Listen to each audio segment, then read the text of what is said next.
আজ পূর্ব মেদিনীপুরের নন্দীগ্রামের অন্তর্গত গাংড়া সমবায় সমিতি নির্বাচন অনুষ্ঠিত হয়। এই নির্বাচনে বিজেপি ও তৃণমূলের মধ্যে ভোট পর্ব চলে। সকাল থেকে শুরু হয় ভোট পর্ব। মোট 9টি আসনের মধ্যে ভোটাভুটি চলে। তবে শেষ হাসি হাসল বিজেপি। শুভেন্দু অধিকারীর বিধানসভা এলাকায় এই গাংড়া সমবায় সমিতি।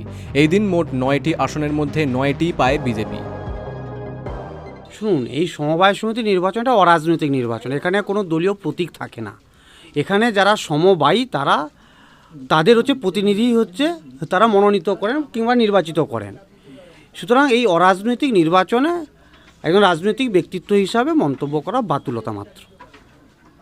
এর কোনো প্রভাব এই এলাকাতে পড়বে না, কারণ এই এলাকার মানুষ ইতিমধ্যে সিদ্ধান্ত নিয়েছে যে শুভেন্দু অধিকারী যে সাম্প্রদায়িকতা ছড়াচ্ছে সারা পূর্ব মেদিনীপুর জুড়ে, নন্দীগ্রামও তার ব্যতিক্রম নয়।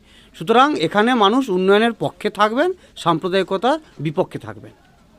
বাড়তি নিশ্চিতভাবে আমরা অনেকটা আমাদের উৎসাহ বাড়বে, আমাদের কর্মীদের উৎসাহ বাড়বে। এই জয় আমাদের নিশ্চিত ছিল, তথাপি এছাড়াও আমাদের কর্মীদের মধ্যে উৎসাহ উদ্দীপনা আরও অনেকটা বেড়ে গেল। রীতিমতো গেরুয়া আবিরে মেতে ওঠেন স্থানীয় বিজেপি নেতৃত্বরা। 2026 সালের বিধানসভা নির্বাচনের আগে সমবায়ের এই ভোট বাড়তি অক্সিজেন যোগাবে বিজেপিকে, এমনটাই ধারণা রাজনৈতিক মহলের। Bureau report, বঙ্গদর্পণ।